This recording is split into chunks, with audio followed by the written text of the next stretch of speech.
welcome to Health Boss Talks. My name is Brenda Henderson. We have a great show for you today. Today we have Miss Lisa Dolk. She's a health and wellness blogger, and she'll be here talking with us about living organic. And I know this is going to be something that many of you are interested in because I hear people approach me all the time about organic. It's too expensive. I can't do it. They have a lot of excuses. But Lisa's here today, and she's going to give you the 411 on living organic. Lisa, welcome. Thank you for having me, Brenda. Oh, it's great to have you. I've seen you and our paths have crossed several times before, and I heard you talk about organic living, and it's really interesting to me. First of all, tell us a little bit about yourself. I know that you call yourself the wellness wife. That's right, Brenda. I am the wellness wife. I have a blog, www.thewellnesswife.com. And it focuses on all aspects of healthy living, not just physical health, but also spiritual health. And it focuses on financial health and environmental health. So being fully well, mind, body, and spirit. Wow, that's a mouthful there. So first of all, tell us the benefits of eating organic. There's so many benefits of eating healthy and organic. On the very basic step of eating healthy and organic, you're going to get all the vitamins, minerals, and fiber that are essential to your body's makeup and to your body's health. So just by eating healthy, you're going to get all of those vitamins you need. And taking it a step further to organic healthy eating through fruits, vegetables, organic meat and poultry, eggs, and dairy products, if you stick with the organic side of things, you're going to eliminate a lot of those chronic illnesses that you see in our society today. Cancer, infertility, deficiencies in neurodevelopment, which lead to autism and ADHD in children. All of those things can be linked to the pesticides that are on our food. So just in that basic level, just by eating healthy, we can potentially eliminate those things down the road as those toxins build up in our body. When we have made meat kind of evil in our society, a lot of people are going to vegetarian. I do eat a primarily vegetarian diet, although I don't completely cut meat and dairy and poultry out of my diet, but we have moved more towards a vegetarian meal. But meat's not bad. Unless you're vegetarian for animal rights reasons, meat is not bad. It's the kind of meat we're eating. The kind of meat we're eating is high in omega-6s, which your body does need, but in a proper ratio. We're eating way too many foods with omega-6. We need to eat more things with omega-3s in them, which are good for your heart health. And free-range chickens, beef, cattle, free-range meat products and poultry products are high in omega-3s, which will enhance your heart health.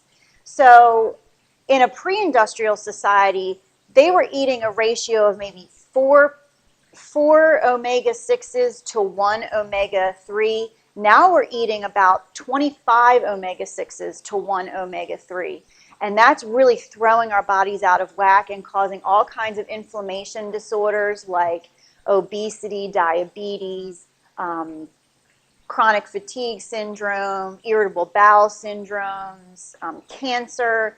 Anything that is a result of inflammation in the body can be caused by this ratio that's thrown off by eating meats that aren't organic meats. Oh, okay. You mentioned the poultry and the beef, and I always hear when we talk about eating free-range meats, is lamb included into that? Because I know a lot of people steer away from lamb because they're not sure. They say, well, I don't ever hear people talk about organic lamb or anything. It's usually beef or chicken or something like that. Is lamb included in that?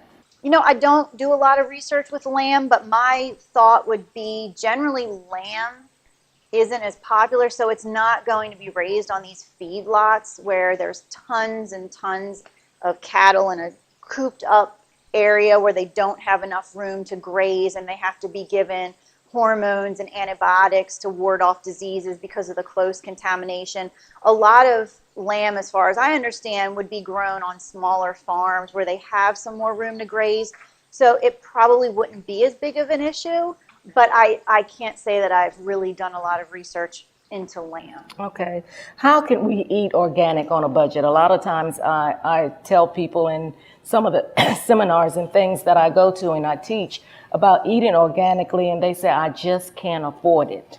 I love this question, Brenda, because it is so, it's a misconception that we can't afford to eat organic. It's not that we can't afford to eat organic. It's what we're eating in the first place that's causing us to waste money.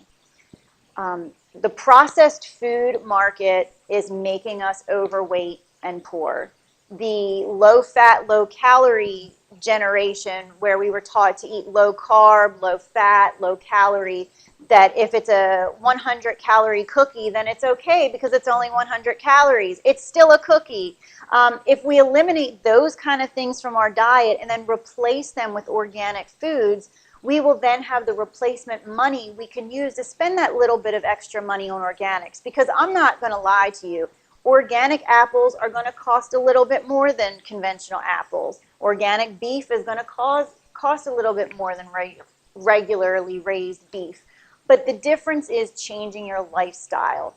Eating whole foods, that means carrots, fiber, whole grains, will keep you hungry longer and you're not going to eat as much. So you're ultimately spending less money on the food that you eat.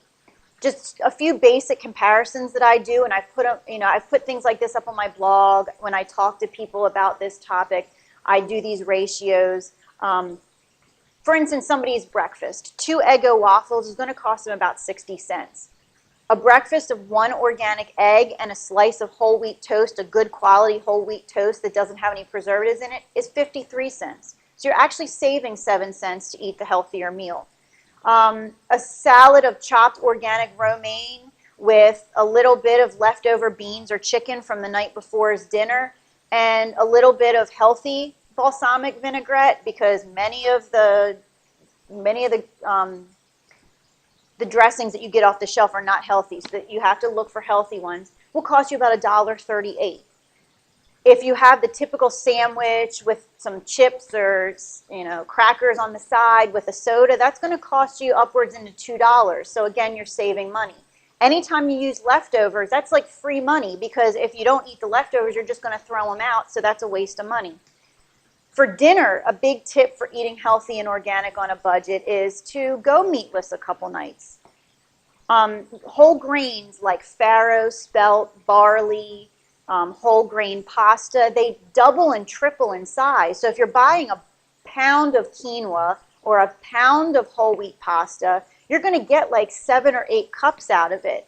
And then you're paying like 20 cents or 50 cents a pound, basically, essentially, for the protein that's in your meal. Use them as your protein sources 1 or 2 nights a week. And then maybe you can up it even more.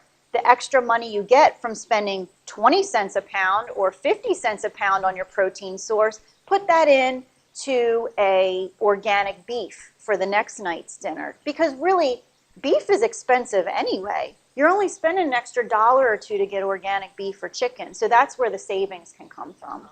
So Lisa, where can we go to buy organic foods?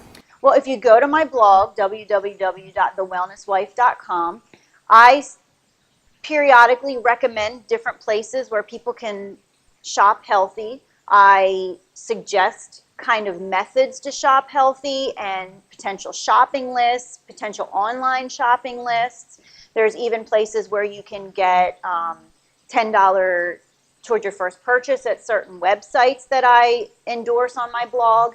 So those will all help you get kind of an idea of the way I shop. I even outline some of the menus that my husband and I eat on a daily basis and where you can get those products.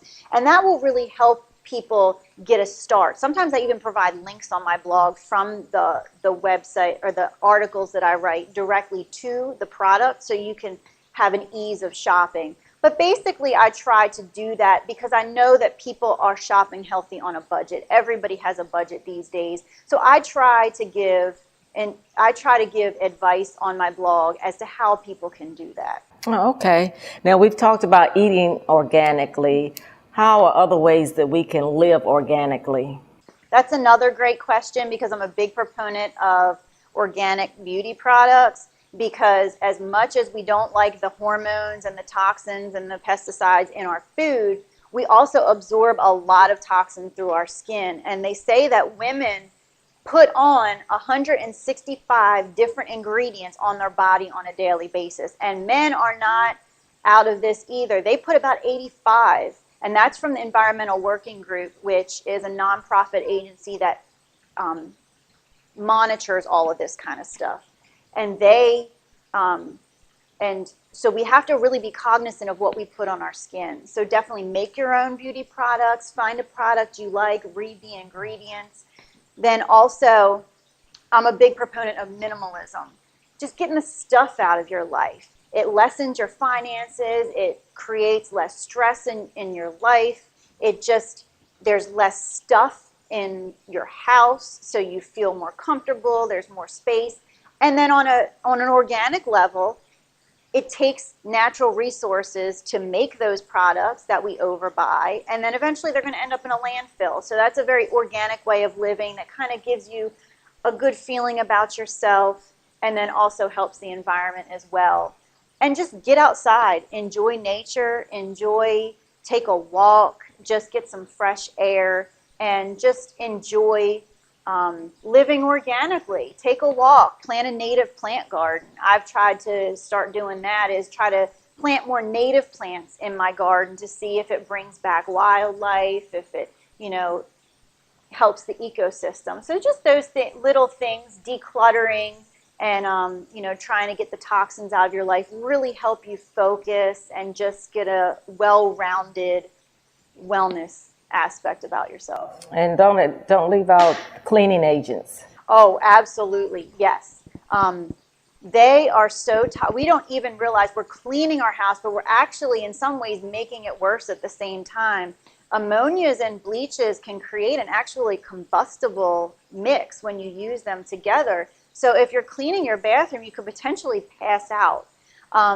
I've heard stories where people have thrown out their conventional cleaning products on the side of the road, and the trash man won't pick them up because they're labeled as toxic. The same thing we used to clean our tub the day before is now labeled as toxic out on the side of the road.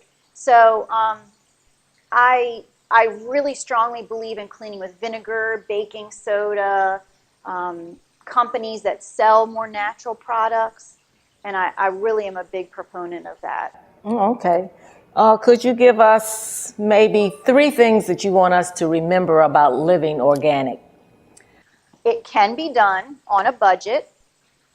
It should be done, and it should take priority in our life, because the investment we do now in spending maybe a little bit more money on organic food, in the long run will save us on healthcare costs, chronic fatigue, and all of the things that come with it, depression, the things that really can cut short a life or cut short the quality of life, can all be averted by eating organically. And then third, I think it's just something we owe ourselves and we owe our children to raise them in that culture that we value health as much as we value things. Maybe if we gave up some things or some unhealthy traditions or rituals that we do, then we will foster that wellness in our families. I know that you are a big proponent of all natural. You are in that naturopathic path. I think we both are. Mm-hmm. And I think that when you're living organically, it helps to take you there to that naturopathic position. So would you agree with me on that, or what's your feel on that? I absolutely do. My blog, actually, one of the reasons why I started my blog was because through some health concerns that I have had over the years that have not been able to be taken care of by doctors, I have done my own research and been my own health advocate and found really remedies for my issues through just diet and lifestyle changes and just living an overly healthy life. So I'm a big proponent of naturopathic doctors, and that's why I wanted to take it to the next level and share the knowledge and the research that I have done to my readers.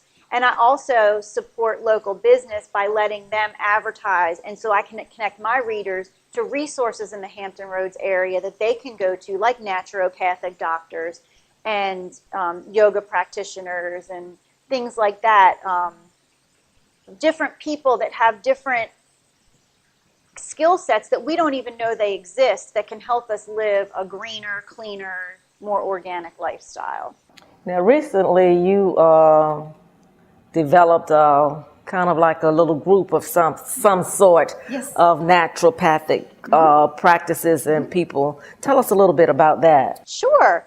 Brenda and I are part of a group that I started that we enhance wellness in the local community by bringing anyone who has a business or a passion for wellness together in one place. We meet once a month. We have a talk that's open to the general public so people can learn different aspects of healthcare needs, but natural healthcare needs, and just living healthier, a healthier lifestyle. We had one at the New Year on healthy New Year's resolutions. We've had them on anti-inflammatory eating and cooking. We've had a bunch of really great talks so far. So I encourage you to go to my blog to find out more information about where we're meeting every month and what the topic is going to be for that month. And if you join my mailing list, which there's easy instructions on how to do that on my blog, you will get a notification of the meeting every month so you can come and join us.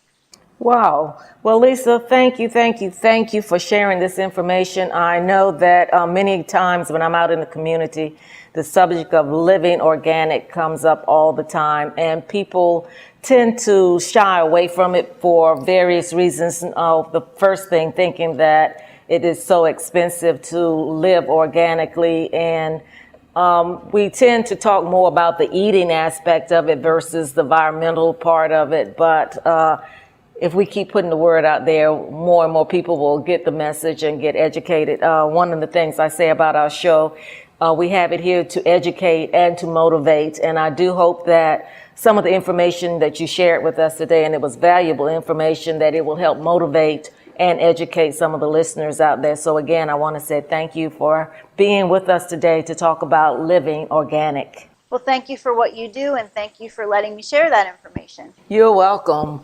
Well, that's it for us tonight. We've learned a lot about living organic. We know that not only do we have to eat organic, we have to clean organic, and we just have to have a full rim of living so that we bring it all together as one. I hope that you have been educated and motivated to learn more about being healthy organically, and go to Lisa's blog and check her out and see some of the information that she's got out there for us. It's been a great show. I've had a great time. Thanks again, Lisa. Good night. Good night.